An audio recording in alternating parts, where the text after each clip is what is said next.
Well, good evening.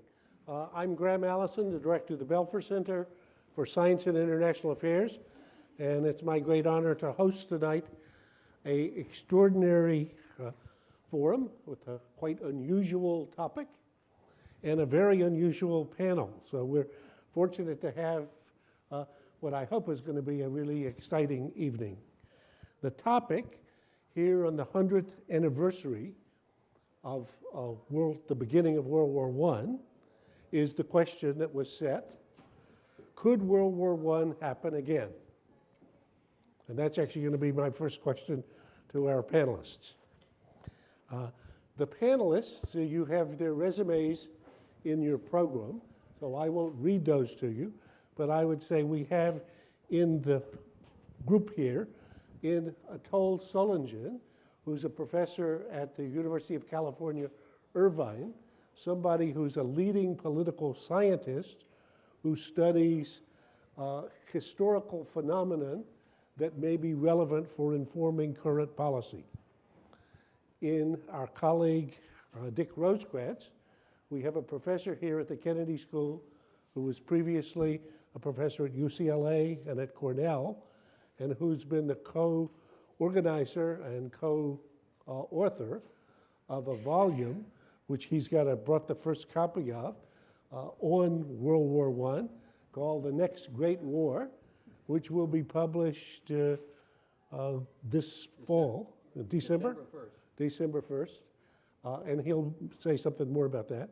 And finally, our cleanup hitter is Nick Burns. Nick is a professor of practice of diplomacy here at the Kennedy School, and clearly one of the leading practitioners of diplomacy in his generation, and the leader of an initiative here at the Kennedy School to try to revive diplomacy as a thought that it might be a solution to problems without fighting wars.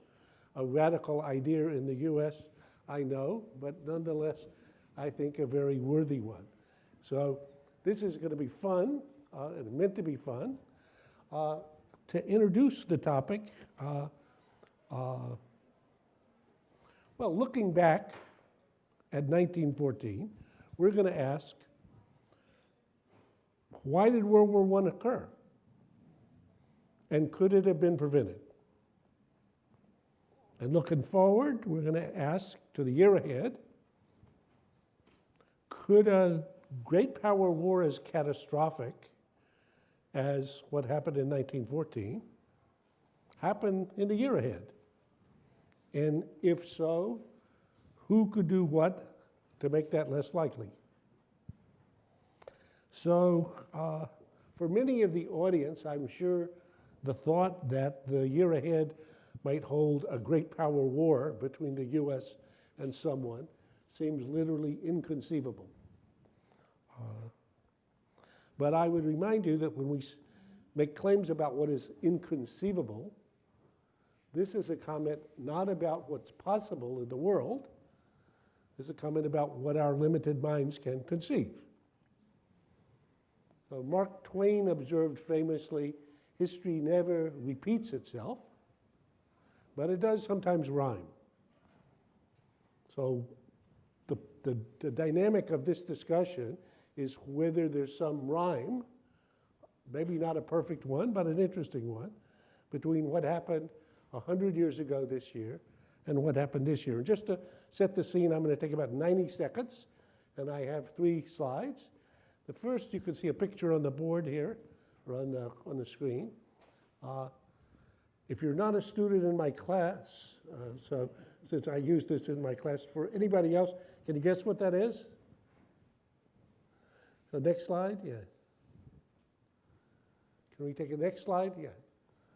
So if you go to the Netherlands in The Hague, where Nick and I were last, March. Yeah. This building, the Peace Palace in The Hague, houses the International Court of Justice, the International Court of Arbitration. It was opened when? August 1913. Financed by whom? Next slide. Andrew Carnegie.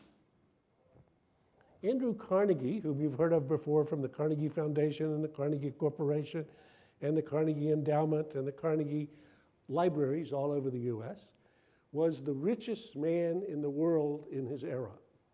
He was Bill Gates and Warren Buffett and Carlos Slim all in one. And after he had made his fortune as building the steel industry in the US, he became a great philanthropist. January 1st, first day, New Year's Day, 1914, he sent out his traditional New Year's greetings to 2,000 or 3,000 of his nearest and dearest, who included every king, every prime minister, every president, all of whom, all the important ones, he knew on a first-name basis. And here's what it said. He said, "I'm glad to tell you this is going to be a great year, because international peace will now prevail through the great powers agreeing to settle their disputes by international law, the pen proving mightier than the sword." So that's January 1, 1914. And he explained that now that we had the Peace Palace, which we saw a picture of before, no longer would it be necessary for states to fight wars to settle disputes. They could refer the disputes to the International Court of Justice, which was International Court of Arbitration, which was housed at the Peace Palace. So we know what happened. 4 years later, Europe was laid waste. The center of the previous millennium of energy and leadership in the world was over. And who won? Nobody. At the end of the war, every leader who brought the war who participated in the actions that led the war was gone. So the Kaiser, gone. The Austro-Hungarian Empire dissolved. The Tsar of Russia overthrown by the Bolsheviks. France bled for a generation. England shorn of its youth and its treasure. So they never recovered, in effect. Okay? So a catastrophe happened that was, to Andrew Carnegie and most of the rest of the world, totally inconceivable in January 1st, 1914. So that's where we are today. That's what we're going to explore. And let me start with the first question, which is, could it happen again? So could we imagine World War I, a scenario of that sort, leading to war in the 12 months ahead? Or if we were doing it like political scientists, we would say, the war happened at the end of the year. So by October 2015, by what scenario was this possible? So who wants to start? Well, I would start by saying, no, it's not possible. So I'm disagreeing with the question. But I do think that war is still possible, even if it's not possible in 2015. Because when one looks back at World War I, it's impossible to imagine that it could so easily have occurred, and yet it did. There were so many reasons for it not to occur that the surprising thing is that those did not dominate the situation. Almost every country in Europe at that time would have benefited from a period of economic growth, international trade, a series of exchanges of various kinds between them, and yet World War I still occurs. And that's the question that's very important for us today. If not in 2015, that at least at some point, people who otherwise have no motions toward war can nonetheless get caught in it. So you're saying you just can't conceive of a war, a great power war between the U.S. and somebody by October 2015. So That's we'll right. call you Andrew Carnegie too. Okay. How about our other panelists? Atola, can you or Nick imagine, again, not that it's likely, nobody is here predicting likely, simply that it's barely conceivable or it could happen. What would you say? Everything is conceivable in our imagination, as you started, but extremely unlikely in the next 12 months or your time period there. And slightly dissenting with Good. Dick, slightly, but only slightly, because I do think there were signs and signals quite early on in the early 20th century that war might happen. The signals weakened and strengthened at different points in time, the crisis and so on, but it was not inconceivable. And there were very forceful and virulent statements about the possibility of war even then, which I don't see today. Well, now, we had here last week John Mearsheimer, Yes. a colleague whom we all know, was a famous professor at the University of Chicago, and the thesis, or the title of his argument is Why China Cannot Rise Peacefully. And his proposition, you can see a foreign affairs version of it, is somewhat to the contrary. So I don't know, Nick, what do you think? I think the answer to your question is yes. A catastrophic great power conflict is possible by October 2015. Our capacity as human beings for miscalculation, for hubris, for the inability to see around corners, the inability to always understand what the other person is doing. We see it time and time in American foreign policy and in global politics. It is certainly possible. I don't think that we're likely at all to see a great power conflict in Europe. I think President Obama rightly has decided that we're not going to fight for Ukraine. We're going to use other means, sanctions, to express our displeasure with Putin. I also don't think a great power conflict is likely in the true crisis center of the world, the Middle East. We've just had an extraordinary presentation upstairs by Ambassador Robert Ford about the combined crisis in Syria and Iraq. But the Russians, Americans, Chinese, the countries with huge power, conventional and nuclear, are not going to fight over Syria and Iraq. I worry about the East China Sea, not the South China Sea, but the East China Sea, where an ever-nationalist Chinese leadership and a nationalist Japanese leadership are near collision. We have a point of view about the Senkaku-Daiju dispute, and that was expressed by President Obama in March in Tokyo.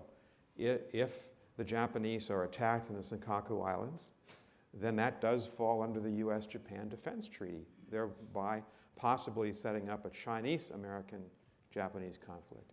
So it's possible.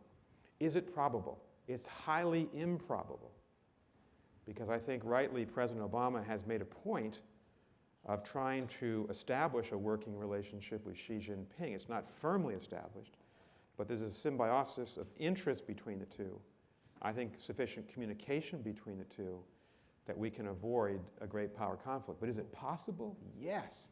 And it's the duty of men and women who serve in government always to keep that in mind. Maybe even in the academy. So let's do one more round on this. So I like the fact that we have differences, and I will express my view personally that I agree with Nick, okay? So let's first drill down on the scenarios for a war between the US and China, just conceivably. Again, not likely, but the question is whether possible, even though our minds say absolutely not, right? So again, go back to January 1st, 1914. If you said to Andrew Carnegie, can you conceive these nations going to war? He would have said, forget about it. I just told you. I build a palace. I send out my New Year's Day greeting. So it's okay, okay? Don't worry. So if I think we should stick with the scenario in the East China Sea, not the South China Sea. So if I do it in scenario terms, we've already had ships almost sink each other, Chinese and American ships. We've also already had China's declaration of an air exclusion zone, in which the question of whether planes going through it would be harassed or perhaps downed.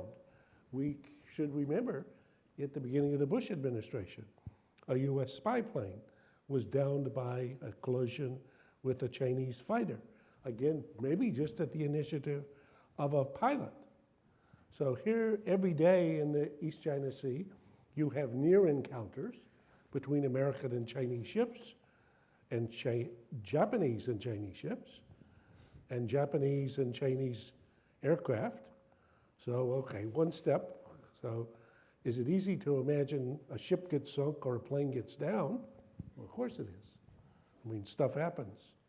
So now then, everything calms down, maybe. Maybe there's a response. And if there's a response, maybe it escalates. So I'm just saying, Yeah. what's wrong with that? Yeah. It's the Well, context. Could I just say something? Absolutely. Yeah, okay. Yeah, you're quite right.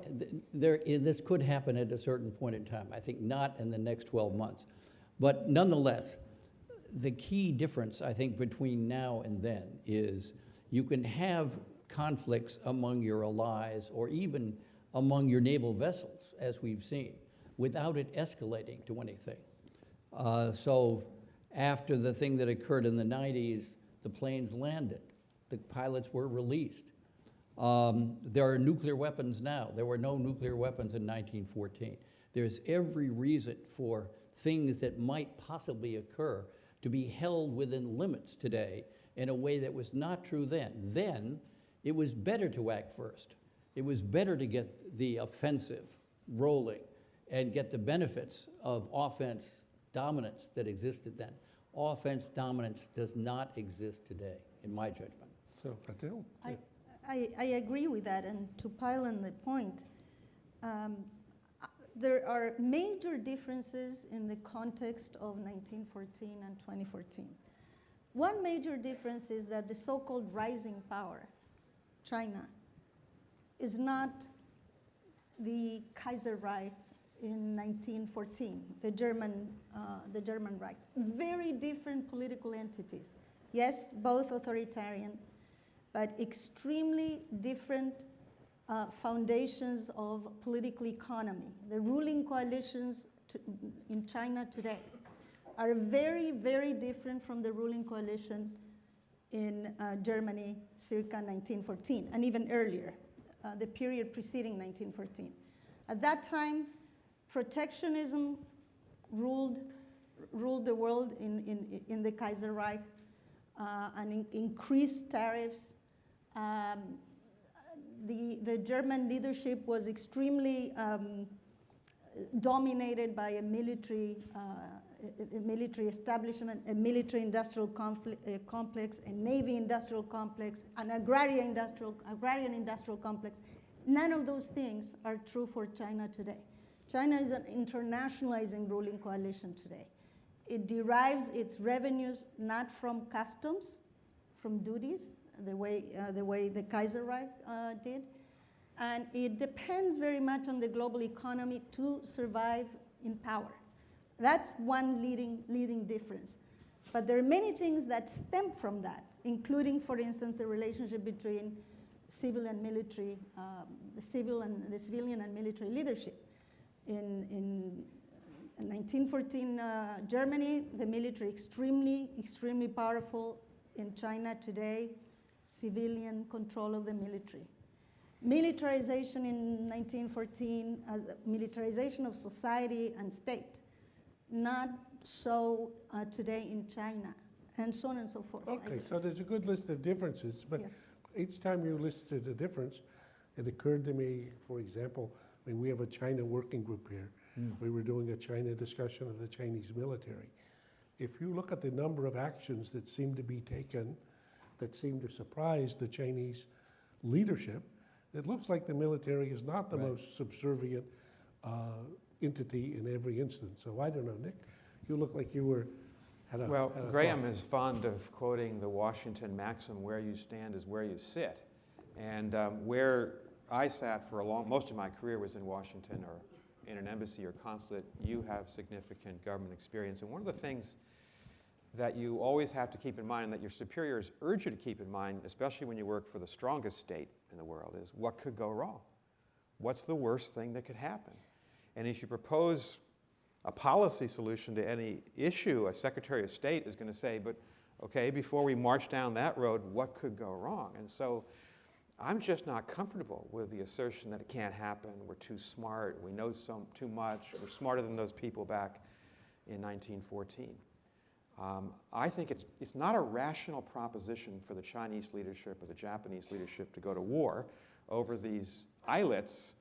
Sometimes you can see the rocks, low tide, sometimes at high tide you can't. Not worth it. No human beings live there, etc. But you do have the near collision, so what you worry about is miscalculation. Because of that concern about miscalculation, you need a mediator. There is no officially declared mediator, but I think I know who the mediator is. His name is Barack Obama. He's worked on this problem with the Japanese leadership to try to counsel restraint. He's definitely worked on this problem with the Chinese leadership to try to talk about the stakes involved and to try to interpret Abe for Xi Jinping and Xi Jinping for Abe. And my view is that the president has handled this in the right way. But I still worry about that possibility, and therefore we have to be sensitive to it, and the United States has to understand what its role is. We have to be true to our treaty commitment to Japan, and yet we have to talk sense to the Japanese about restraint. Last point, just one last point.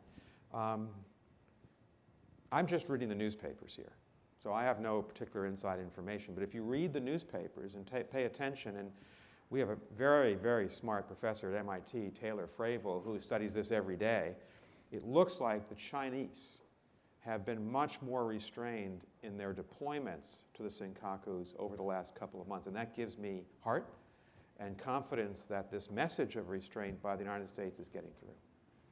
Could There I are just many add other one difference between the two cases?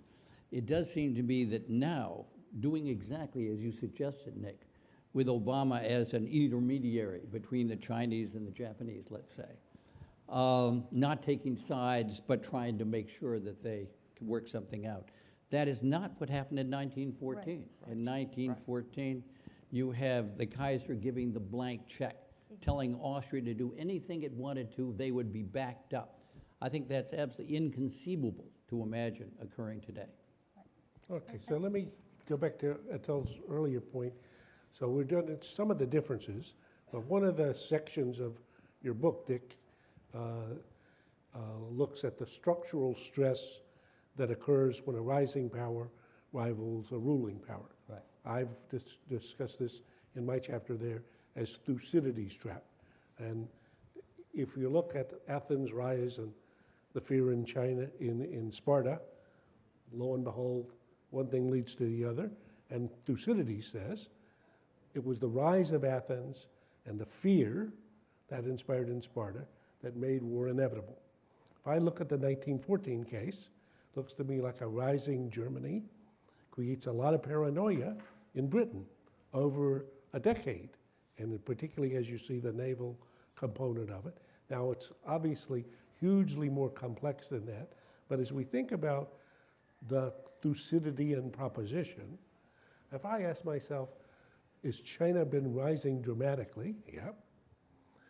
Does a rising China feel more self-confident? Yes. Is it proud? Yes. Does it feel like it should be more assertive? Yes. Does it imagine that it should have more say and sway in international politics? Yes. So as a Chinese friend of mine said to me last year, he said, watching American ships as the patrolling all of the seas in the area and American planes running along their 12-mile limit every day, have you ever looked at your map and asked yourself, why are these adjacent waters called China Seas? They're not called American Seas. This is called South China Sea. We China. East China Sea. We East China. So what is it that you should become? Your Navy should be the force there, patrolling the waters and serving as the arbiter. Now, from an American point of view, we say, Sri Karo, we provided a security environment that was good for you when you grew up and things were, you should be grateful. And in any case, we're there, we're the Navy. So if you're trying to exclude us from the territory, that's called anti-access aerial denial. In the Defense Department language, A2, D2. Oh, that's bad. Okay? So do you see this dynamic or you don't see it? Well, Unbalanced. Yeah, no, please. no. One problem we have in our field, international relations, by the way, not history, is the problem of approaching states as monolithic entities. China says this or that, the US does it. But in reality, they're not monolithic entities. So I can conceive of almost every state, but certainly China, as divided roughly between two ideal typical sort of constituencies. An internationalizing constituency that would think very differently about what you're talking about, the East China Sea and the South China Sea and so on and so forth. And an inward-looking constituency, including maybe segments of the PLA, not all of it, state enterprises and so on and so forth.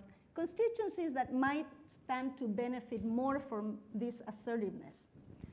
And this balance of power, if you will, internal to China, as is the case for other countries, vies for control of the country. And occasionally when you see those tensions surfacing, it's very likely that one faction assert itself more, as in the incidents that you're citing. So the question is less what will China do, but who will be in control of China, in my view. Could I just respond on that one point? It does seem to me the thing we worry about is the Thucydides trap occurring again and again and again, as it has certainly occurred, as you quite rightly say, throughout history. There are two cases where it didn't occur, though, that are very important. One is when the US rose and passed Great Britain. It didn't occur then, there was no fighting. And it didn't occur either with the rise of the Soviet Union. The Soviet Union got to a certain point, and then it ran out of gas. And all of a sudden, it decided it would rather be part of a Western coalition, or at least work out a deal, than keep pushing ahead unsuccessfully. Now, can we use that for incentives to China? I think in the longer term we can. Perhaps not in the short term, but I think in the longer term, we can draw China in to an economic coalition that is so strong that if they tried to go against it, their whole economy would be affected.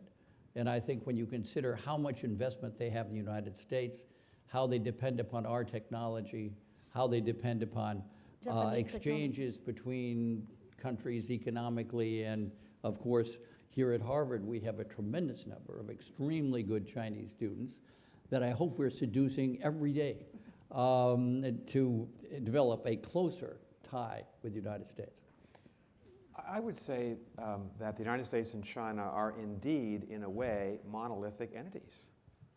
Xi Jinping and the PLA possess enormous military capacity, as does President Obama and his military leadership. And that's what you've got to worry about.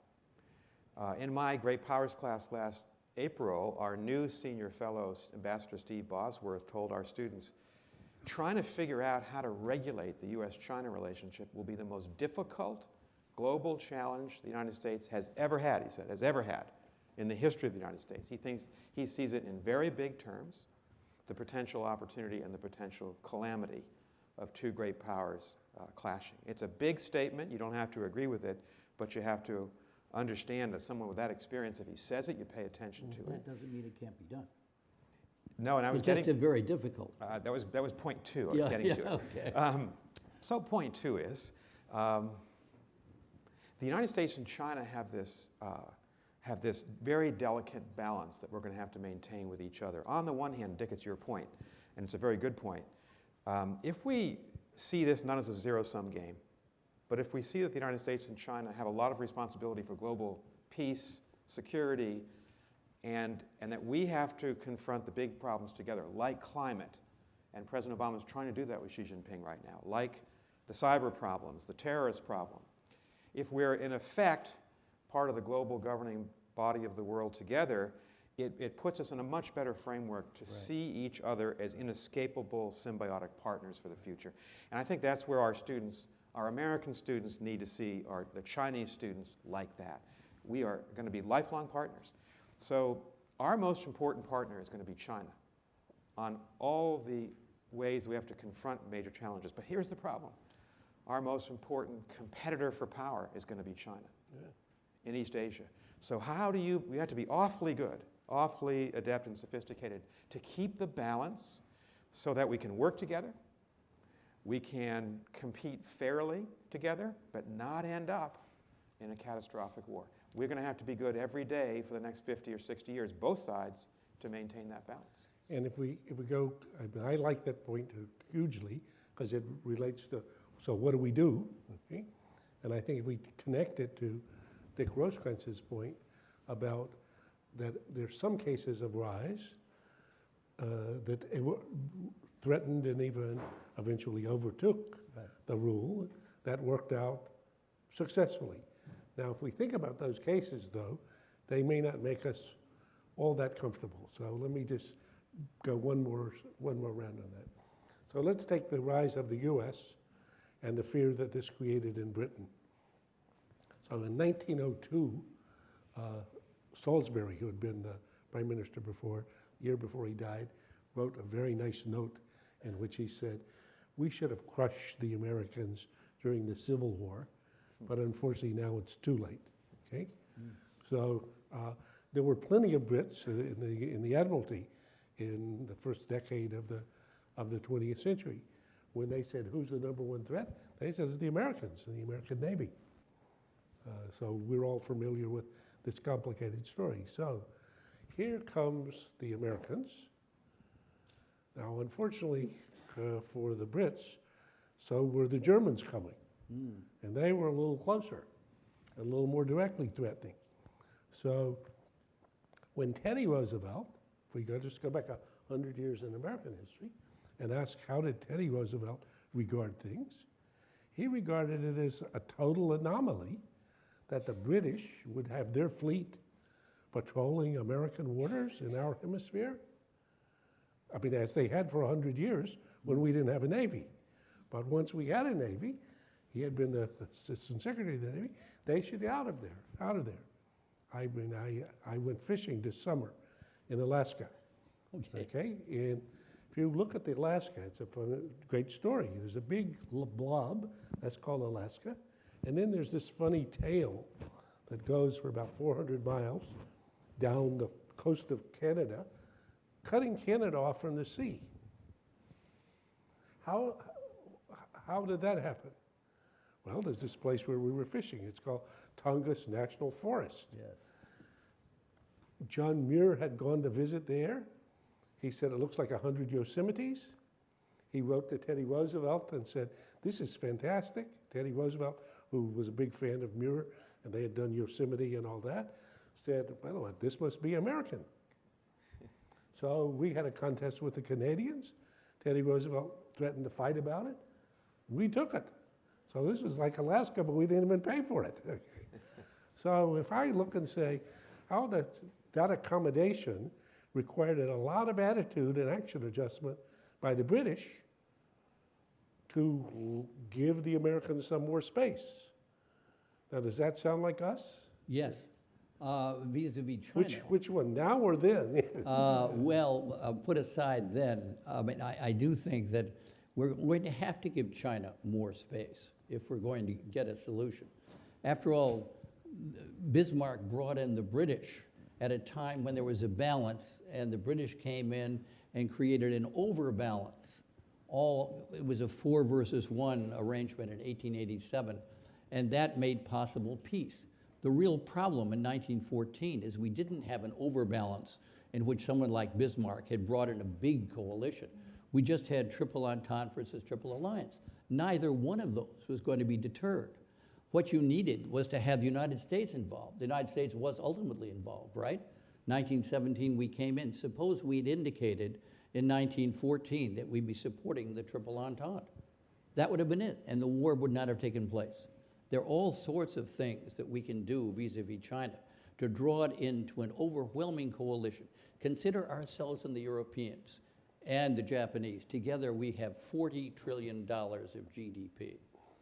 And I don't care what the Chinese have, even if it's 10 trillion or 11 or whatever, it isn't going to compare to this grouping of great economic powers that will suck it into their orbit rather than have to balance against it. I think this is the key over the longer term.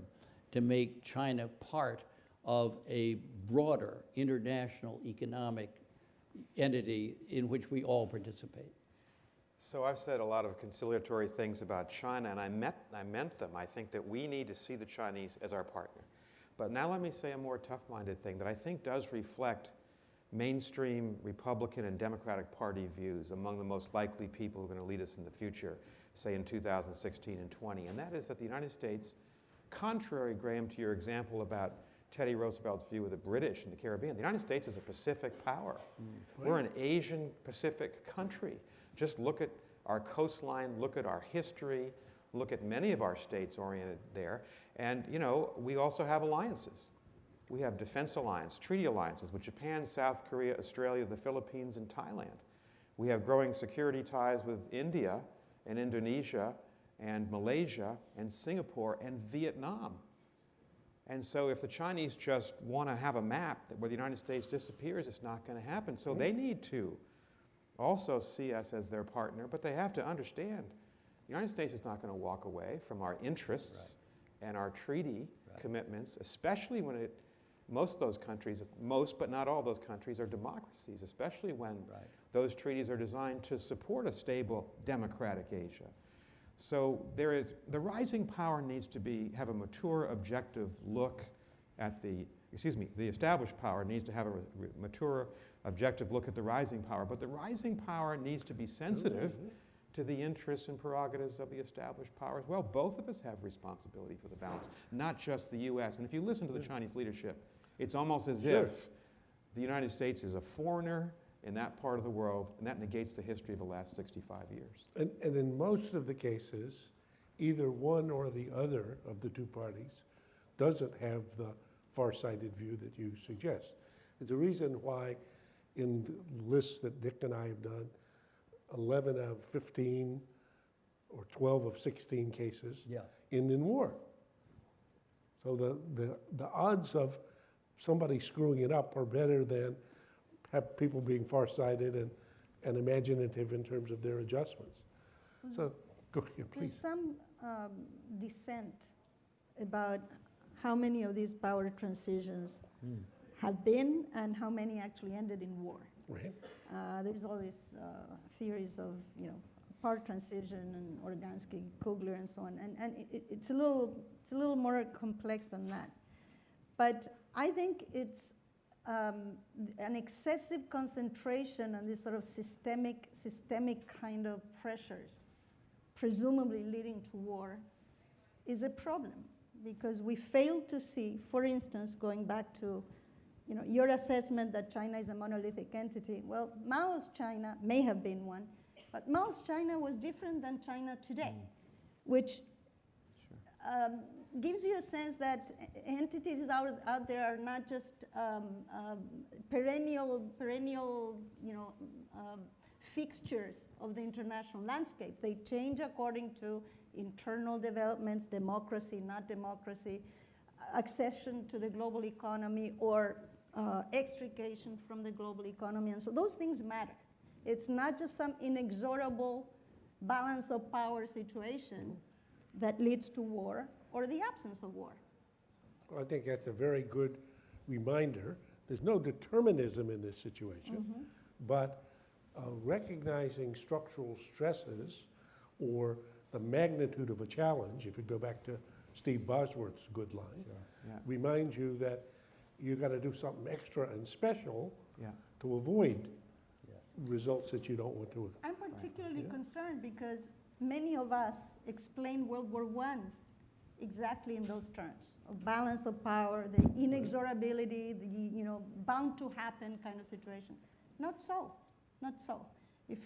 There were definite drivers that were internal to some of the countries, particularly Germany, but not only Germany, that were actually the driving forces that resulted in World War I. Not some sort of mysterious, hidden hand of, balance of power.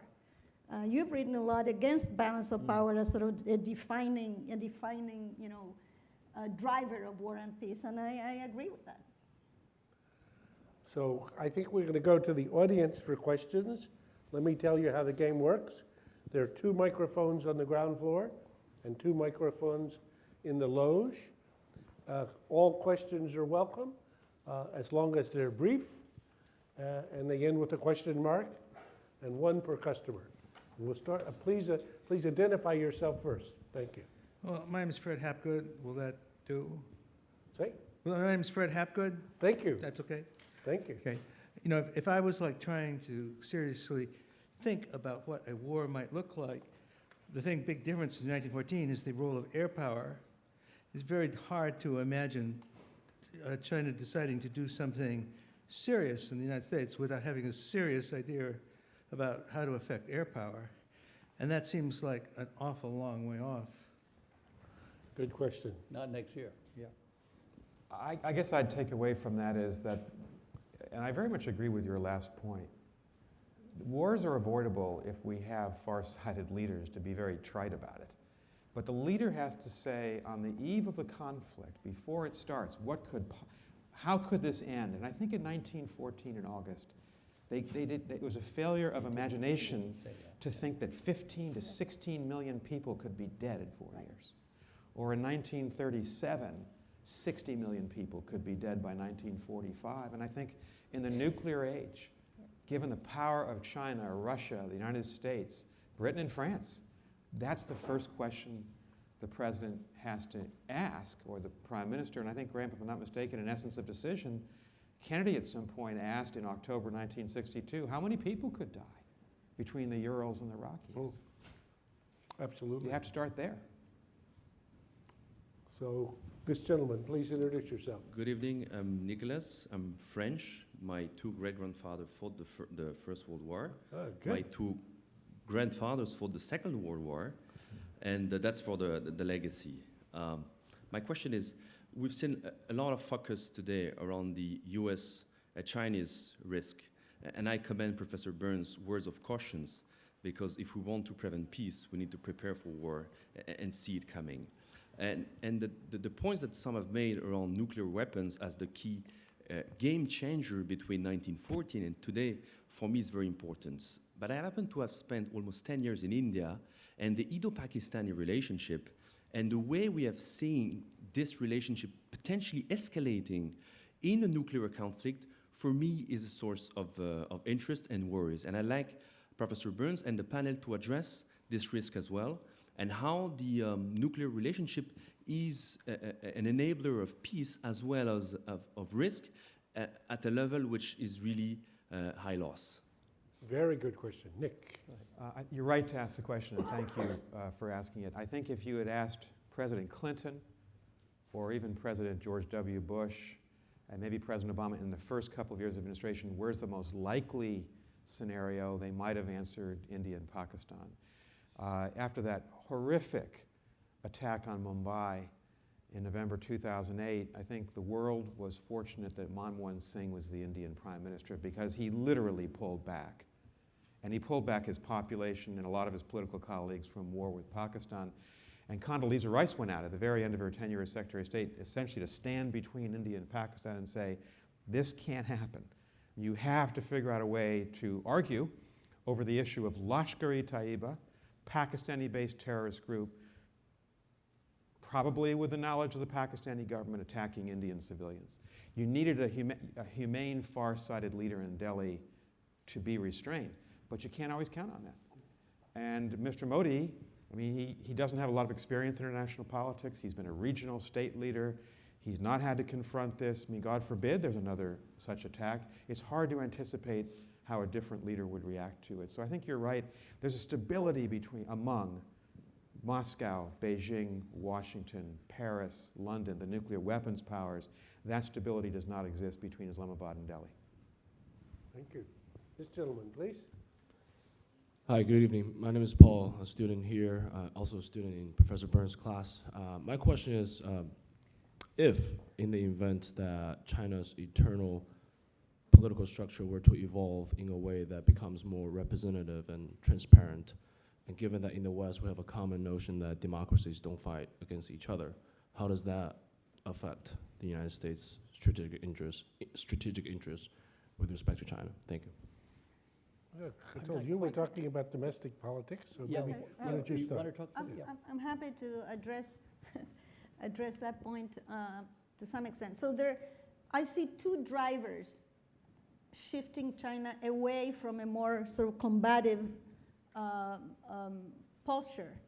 And the two are the likelihood that it remains interested in internationalization as the primary mode of political survival at home. That has nothing to do yet with democracy. So the internationalizing drive, number one.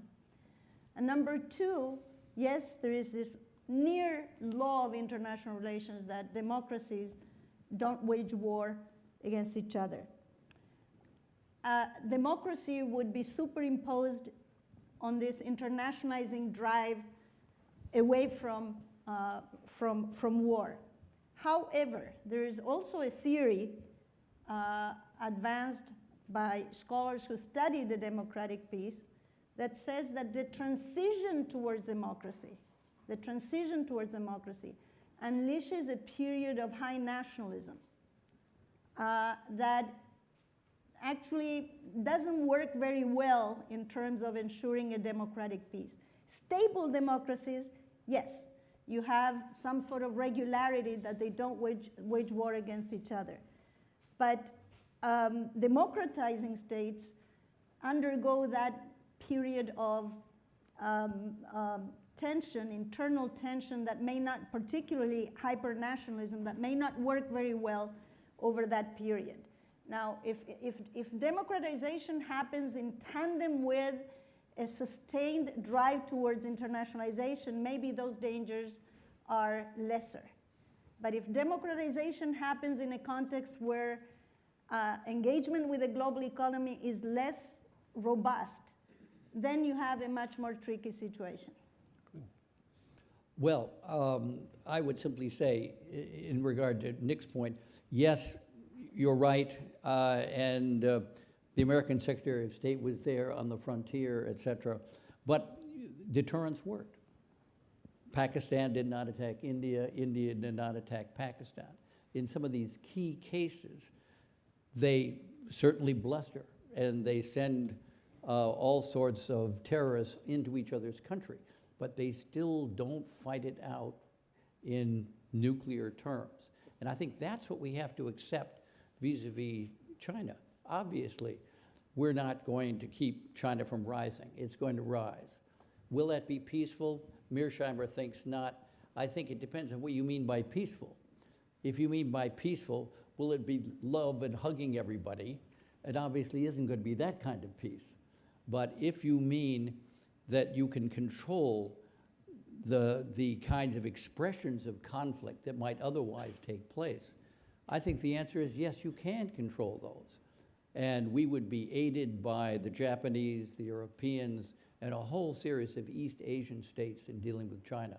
They would basically go to Beijing and say, cool it. You know, if you're trying to kick the US out of its naval engagements in this area of the world, you're never going to succeed, so stop doing it. Just last year, as you remember, we went to Beijing, and Joe Nye said, you guys are your own worst enemies. It's your expression of ownership of all these island chains, et cetera, that is causing the problems that you yourself face. So just cool it, move back, and you'll find things will be much better for you. And the Xi Jinping leadership listened. So this past year when we went, they were much more sotto voce on these topics. They didn't withdraw from any of their claims, but they're not pressing the claims, and they know that time is not necessarily on their side. And to reinforce your point, there are many more meetings between Japanese and Chinese military officials, non-military officials, academics. There are many things going on in the last 3 months that seems to suggest exactly that, an effort to really move away from that brink. Do you want to make And a let's comment? just look for a handshake between Xi Jinping and Prime Minister Abe at the G20 meeting. We hope that they're going to actually meet. There won't be a photograph, though. It's okay. It goes back to leadership. These two have have to develop a way of working with each other directly. And let's hope that starts in about 2 weeks' time. And leadership would also be not visiting Yasukuni Shrine, Yeah. by the way. Agreed. By the way. Yeah. And leadership is also not offering blank checks. Yes, absolutely. Please. Good evening. I'm Alexander Rasulimo, president of the Center for Security and Social Progress, a think tank. If there is a conflict akin to World War I, what could be the impact of the social media, for instance, in mitigating or abetting the conflict? Actually, it's a very interesting question because even though I'm among those that argue that 2014 is so different from 1914, there are actually many things that do remind 1914.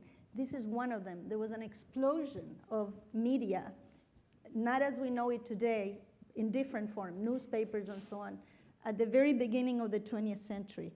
And media was a carrier of hyper-nationalism everywhere, in Germany certainly, but also elsewhere. And some people say, maybe without that means of enhancing nationalism and hyper-nationalism, we might have been better off. We now have a different kind of media that is also enabling or carrying hyper-nationalist voices in China in particular, but also elsewhere. So that's one thing. That's one thing to watch. At the same time, again, among the sort of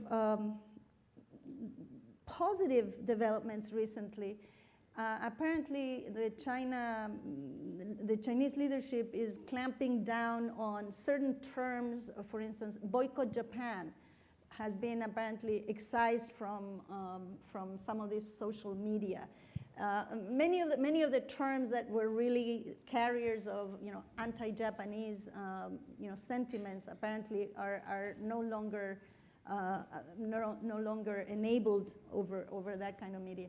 So media is something that the Chinese leadership, and unfortunately most of the time, controls, right? It can unleash more nationalism or less nationalism, sometimes at will. Not completely, it doesn't control it completely. But it is an important carrier of But of mobilization. course it can go the other way too. That is, the Hong Kong media has been able to get out their position. And it's influenced a huge number of people, particularly in Taiwan. And now it's going to be much, much harder to convince the Taiwanese, yeah, let's just join you, and become part of the mainland of China, because they see the way Hong Kong is being treated. They don't want to be treated that way.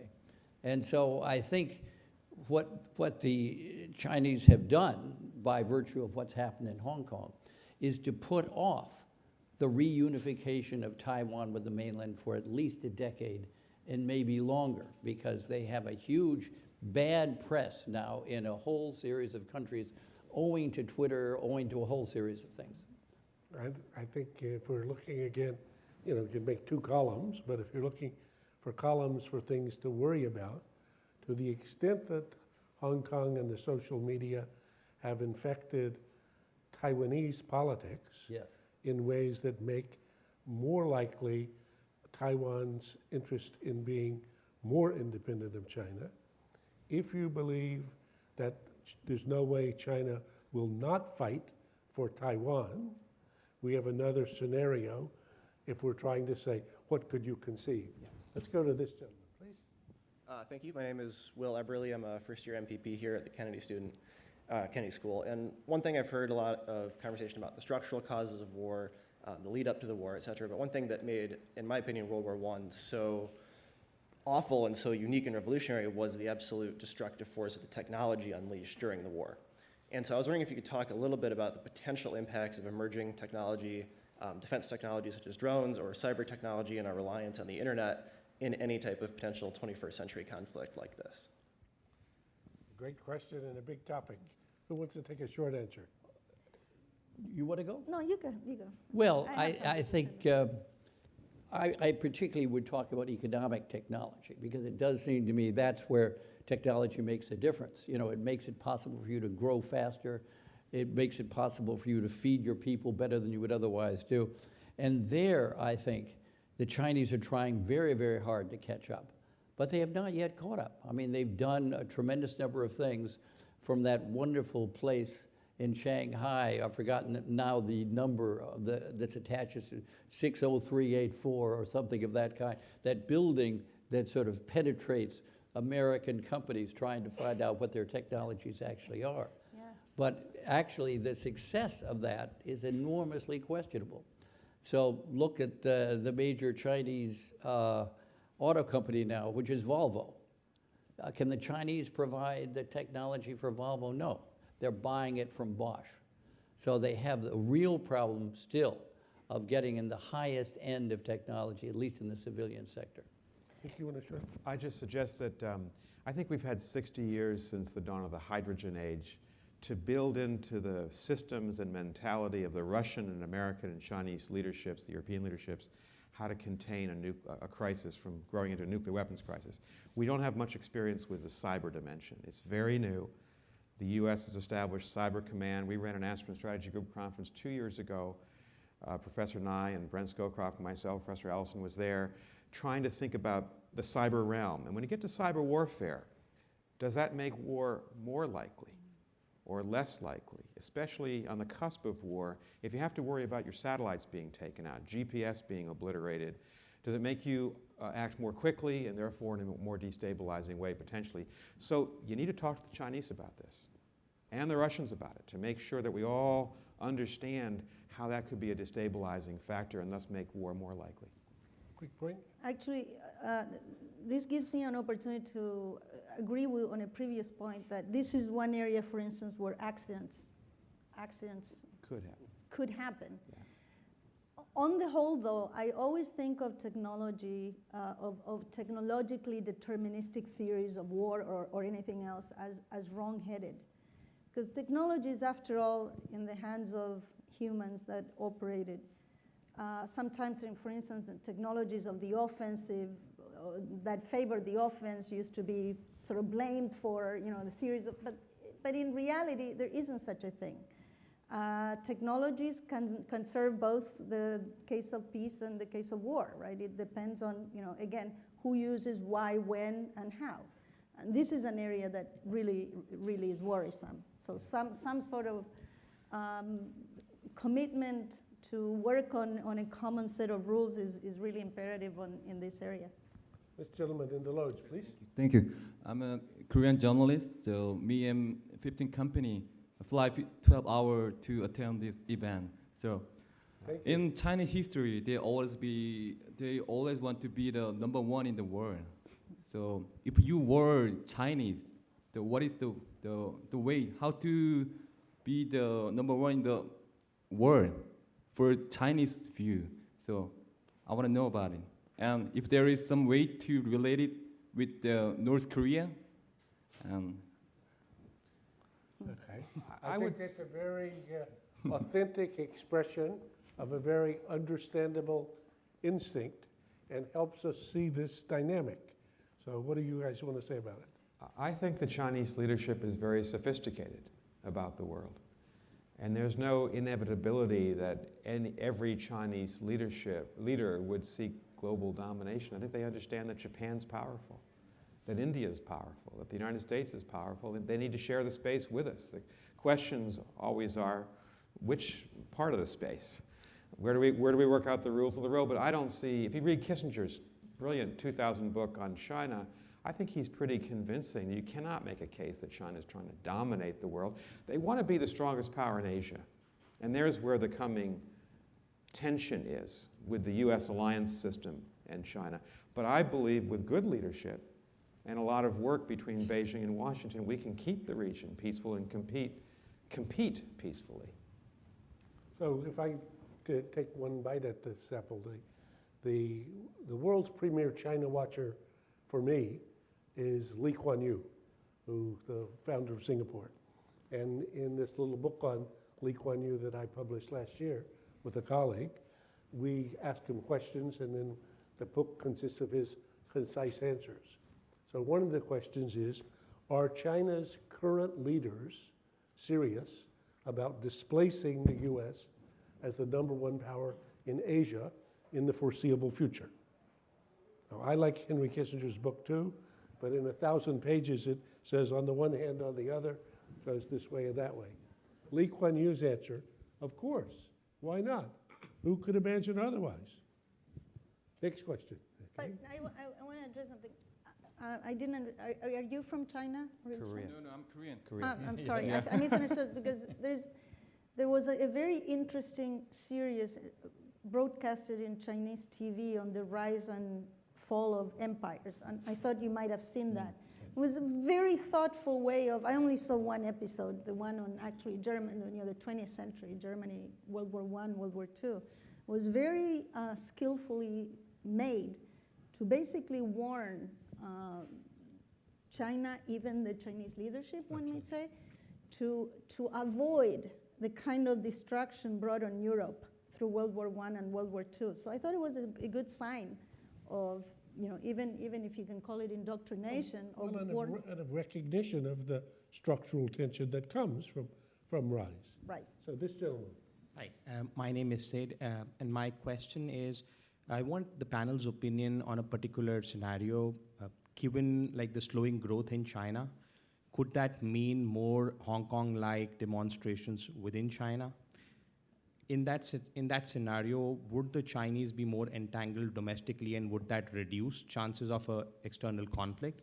Or would that give the Communist Party the idea that now the only way to get everybody united behind the flag is to open an external front, whether it's India, China, Taiwan, US, whatever? But Great question. Let me say, because we have a number of questions and a short amount of time, not everybody needs to answer every question, and please answer it briefly. This would be a topic for a whole nother session, but if anybody wants to make a short answer. I would simply say that there are all sorts of ways of bringing the Chinese in, even if they're conceiving their position as being number one. You can be number one in a whole lot of different things and not necessarily be number one in all. I mean, look at all those years in which China was number one, thinking it was ruling the world, and it was the great Middle Kingdom. But in fact, it wasn't ruling the world. It thought it was, but it was not, in fact.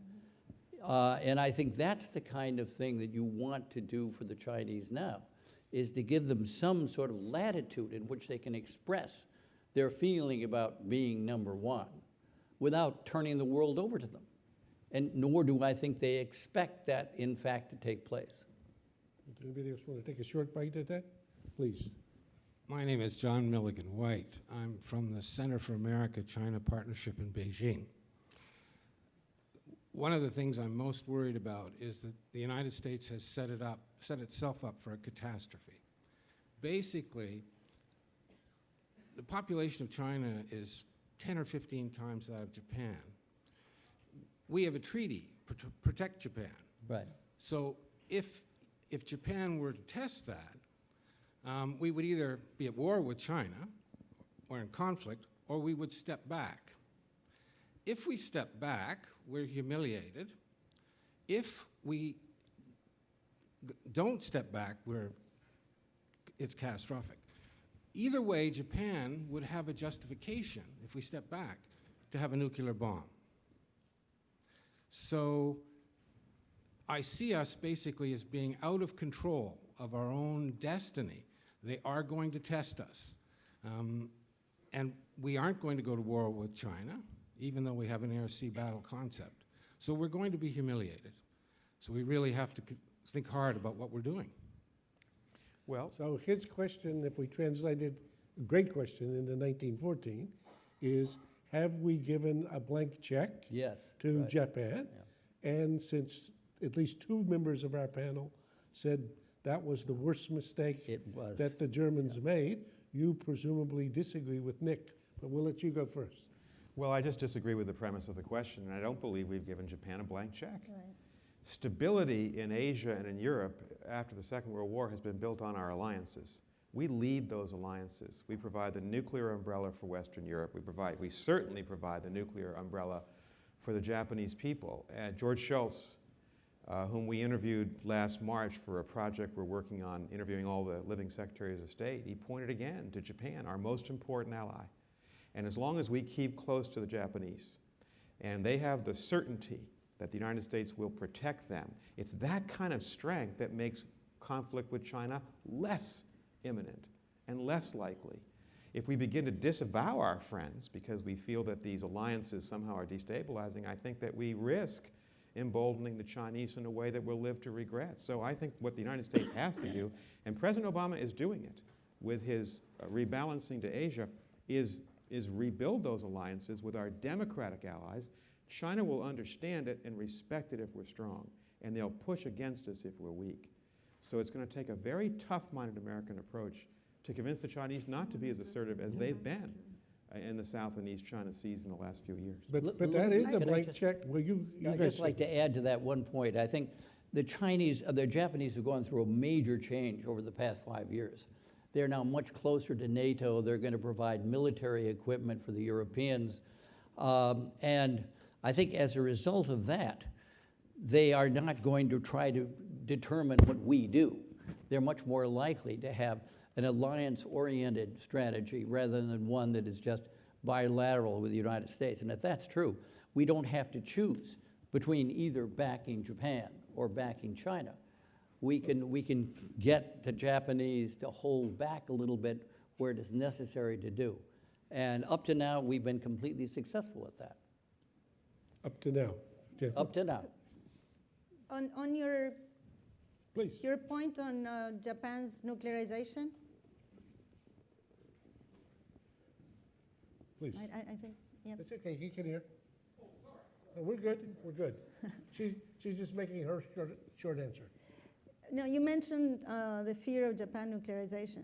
The nuclearization of Japan has been over-predicted so many times by some of our colleagues as well, 1981 and so on. It hasn't happened.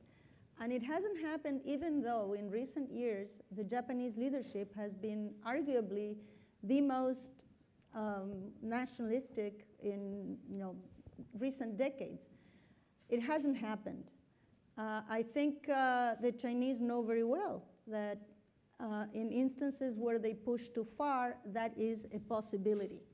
And that's also a source of restraint. Okay, thank you. But I think to the question with respect to the blank check, either it was a good idea for Germany to give to Austria-Hungary a blank check to say, we have your back, we have a security guarantee to you, or it was a bad idea, and two people here think it was a bad idea. Very Right. bad. Okay, and second, a treaty commitment to Japan that says if you find yourself in a war with China, we will be fighting with you, is what you would call a blank check. No, Now- it's not. No, it's sorry, not. it's not a blank No, check. No. What is that? I think there are huge historical differences between Germany and No, I'm not saying Austria-Hungary. there's not differences, but a blank check says, this check you have, I'm fighting if you're in a war with China. Or it says, not that. If you get in a war that I don't really like, I'm not fighting with you? No, I think it's completely different in modern times, how diplomacy works. The fact is we talk to the Japanese every single day. And It's a different question Let me why just they finish. may do it. Let me just Okay, finish. Okay. We talk to them every day, Right. Graham.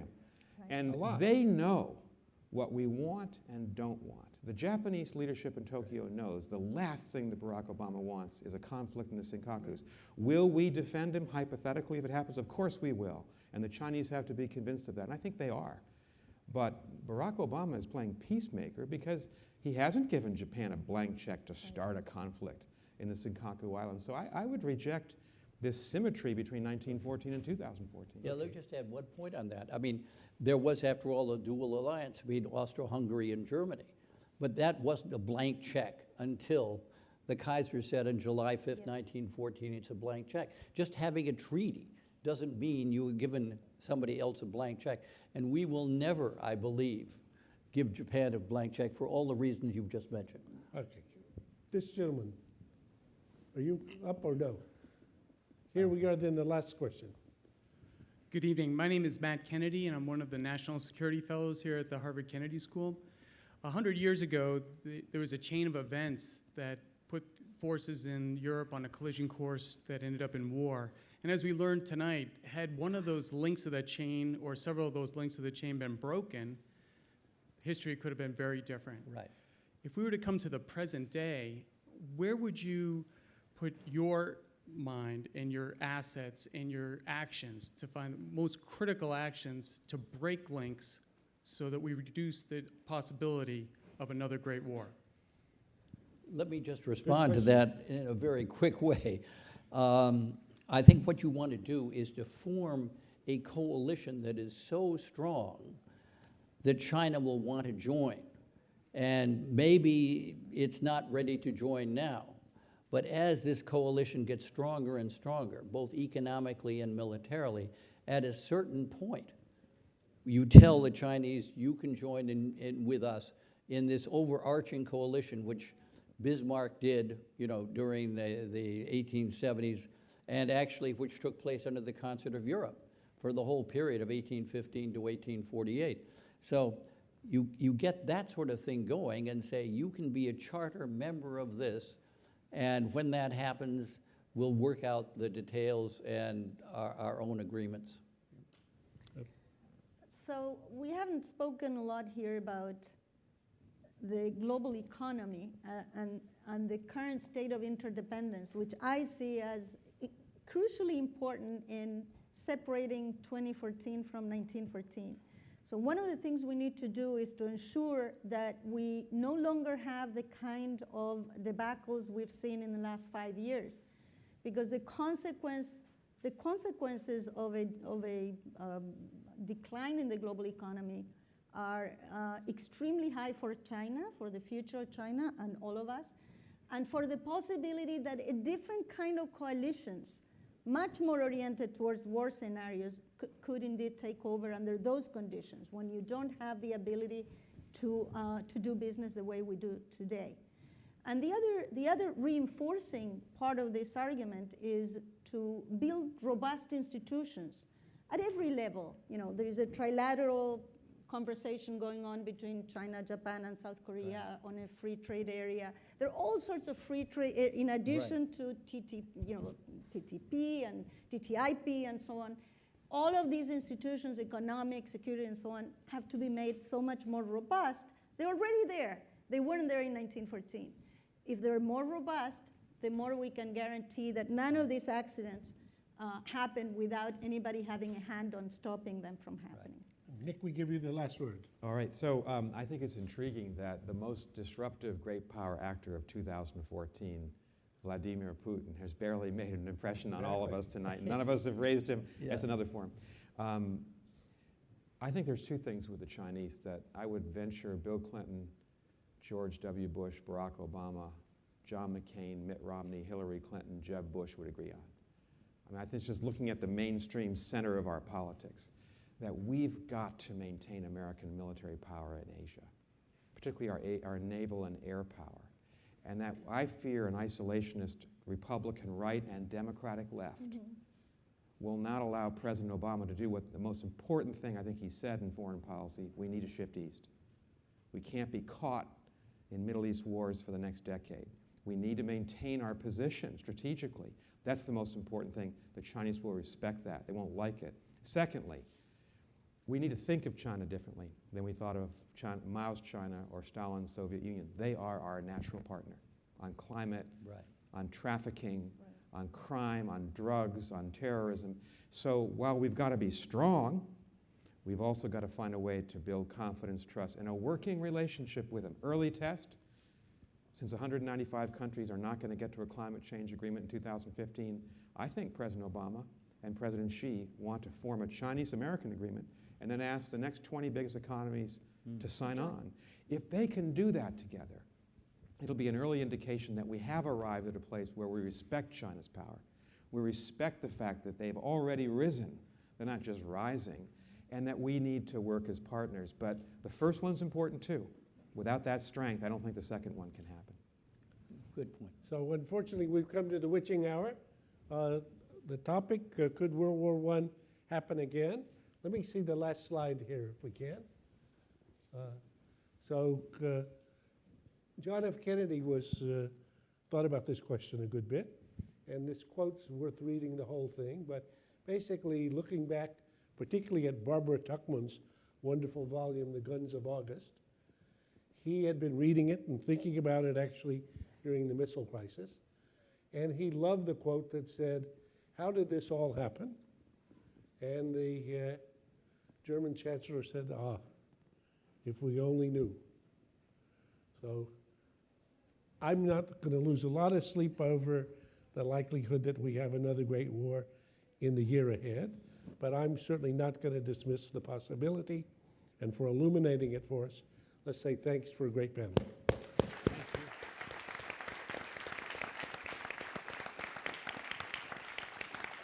Well done. Yes, did good.